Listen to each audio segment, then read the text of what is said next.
Hello भाई, सभी को राधे राधे, जय माता दी, जय श्री राम। तो देखिए, मैं आप लोगों को बता रही हूँ कि आजकल समाज में क्या हो रहा है।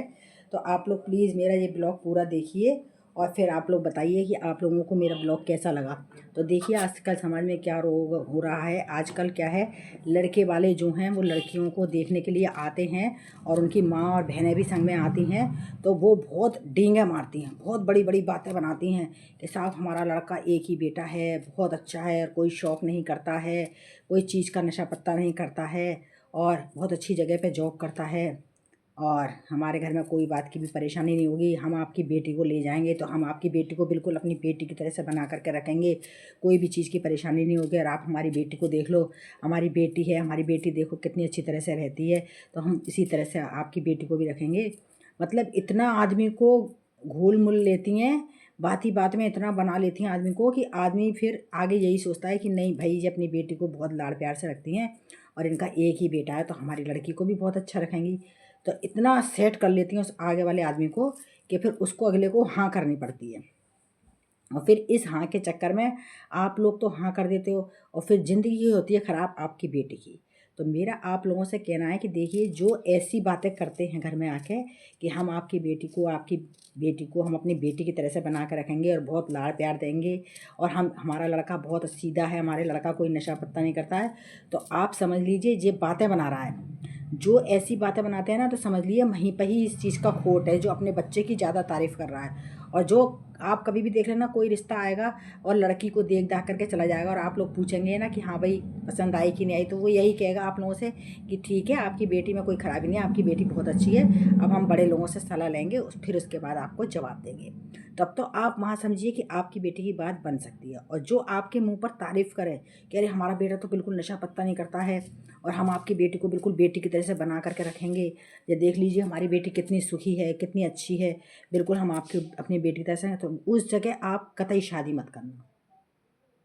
ये सब झांसा देते हैं इन बातों का कह करके और आपको लालच देते हैं कि आप ऐसे कैसे करके आप अपनी बेटी की शादी हमारे घर में कर दोगे और फिर आपकी बेटी को करते हैं परेशान। तो ऐसा लालच करके वो शादी कर देते हैं लोग बाग। मैंने देखा है बहुत से ऐसे झांसे में आकर के और अपनी बेटी की शादी कर देते हैं। तो आज उनके घर देखिए, उनकी बेटियां खुद घर पे आकर के दोबारा रह रही हैं, रिश्ता बिल्कुल ख़त्म हो चुका है उस जगह से और उनकी बेटियां दोबारा से घर पे आकर के रह रही हैं, ऐसा परेशान हो रहे हैं। तो आप लोग अगर अपनी बेटी का रिश्ता करने के लिए जाए ना, तो आप उनकी बात को सुनिए, अच्छी तरह से समझिए और फिर आप सबसे पहले जाइए और उनके मोहल्ले वालों से जाके पता करिए। क्योंकि देखिए, घर से ज़्यादा मोहल्ले वालों को पता रहती है, क्योंकि मोहल्ले वालों के संग उनका उठना बैठना ज़्यादा होता है, हर समय उनके संग रहना करना होता है। मोहल्ले वाले उनके घर में आते जाते हैं, उनका सब मालूम रहता है, उनको सब रहन सहन का मालूम रहता है, खान पीन का मालूम रहता है, क्या लड़का नशा पत्ता करता है, क्या नौकरी करता है, सब मोहल्ले वालों को मालूम होती है। तो आप सबसे पहले उनके मोहल्ले में चुपचाप जाके इंक्वायरी करिए। उसके बाद फिर आप जाइए लड़के की, जहाँ वो नौकरी बता रहे हैं वहाँ जाइए, वहाँ जाके नौकरी पता करिए कि ये लड़का इस नाम का है और ये नौकरी करता है कि नहीं करता है, इस डिपार्टमेंट में है, उन्होंने बताया हमको इस डिपार्टमेंट में इस जगह पर ये लड़का काम करता है कि नहीं करता है। और अगर करता भी है, सही बात है, तो आप पूछिए कि इसको कितने साल हो गए यहाँ करते हुए और इसका पे स्केल भी क्या है, मतलब इसको तनख्वाह कितनी मिलती है, सब आप पता करिए। और फिर उससे उनसे ये भी पूछिए कि लड़का यहाँ नौकरी करता है तो उसका यहाँ पे चाल चलन कैसा है, लोग बागों के संग उठना बैठना कैसा है, नशा पत्ता करता है क्या, कोई चीज़ें खाता पीता है, क्या करता है। तो देखिए, वहाँ नौकरी वालों से भी बहुत पता पड़ जाती है, क्योंकि आदमी 24 घंटे नौकरी वालों के संग ही रहता है, ज़्यादातर उन्हीं के संग ही उनका टाइम पास होता है और उन्हीं के संग ही ज़्यादा टाइम रहता है। तो वो सब आपको पता पड़ जाएगी जब आप इन चीज़ों से, सब चीज़ से संतुष्ट हो जाते हैं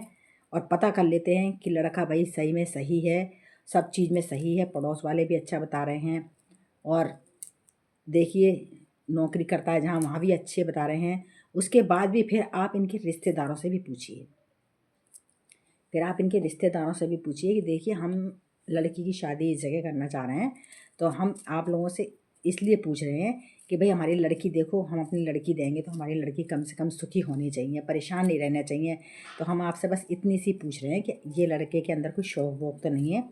और इनका स्वभाव कैसा है, इनका व्यवहार वगैरह कैसा है। तो आपको जब 2-3 जगह से जानकारी बिल्कुल अच्छी मिल जाएगी और आप 2-3 जगह से जानकारी लेकर के संतुष्ट हो जाएंगे, तब आप उस लड़की का शादी करने के लिए आगे बढ़िए। जब आप उस लड़की की शादी करेंगे और 2-3 जगह से संतुष्ट हो जाएंगे, तो आप समझ लीजिए आपकी लड़की उस घर में सुखी रहेगी। तो ऐसी जगह पर लड़की की शादी करनी चाहिए, और ये नहीं कि कोई उठाओ गिरी आ गए, उन्होंने आपकी लड़की के लिए रिश्ता बता दिया कि साहब हमारे यहाँ फलाना लड़का नौकरी करता है, हमारे यहाँ रिश्तेदारों में ऐसे ऐसे लड़का है यार, आप उधर कर दो, हम बहुत आपको बता रहे हैं, हम पूरी इसकी जानकारी आपको बता देंगे कि किस टाइप का है, क्या है, कैसा नहीं है, और वो लड़का बहुत सीधा है, बहुत अच्छा है, आप हमारे कहने से उधर शादी कर दो लड़की की। तो आप ऐसा अनदेखी मत करिए कभी भी, और ना उस जगह पर आप लड़के की शादी करने की सोचना। देखिए, हमारी बेटी को हमने लाड़ पाड़ पाल पोस करके इतना बड़ा करा है, पढ़ाया लिखाया है, उसको इतना समझाया है, और सब तरह से उसको हमने लाड़ प्यार से रखा है। और अगर वो लड़की हमारे दूसरे के घर में जा कर के परेशान रहेगी, तो समझ लिए लड़की परेशान नहीं है, उससे ज़्यादा माँ बाप परेशान हैं। लड़की अगर सुखी होती है ना, तो माँ बाप का जीवन सफल और सुखी रहता है, हर जगह से संतुष्टि हो जाती है उनको, और सब जगह से वो खुश रहती हैं। और अगर आपकी लड़की ज़रा भी परेशान होगी ससुराल में, तो उससे ज़्यादा परेशान आप होंगे। क्यों होंगे? क्योंकि एक तो आपका देखा पैसा बिगड़ा, 4 रिश्तेदारों में रिश्तेदारी बिगड़ी आपकी, समाज में बैठने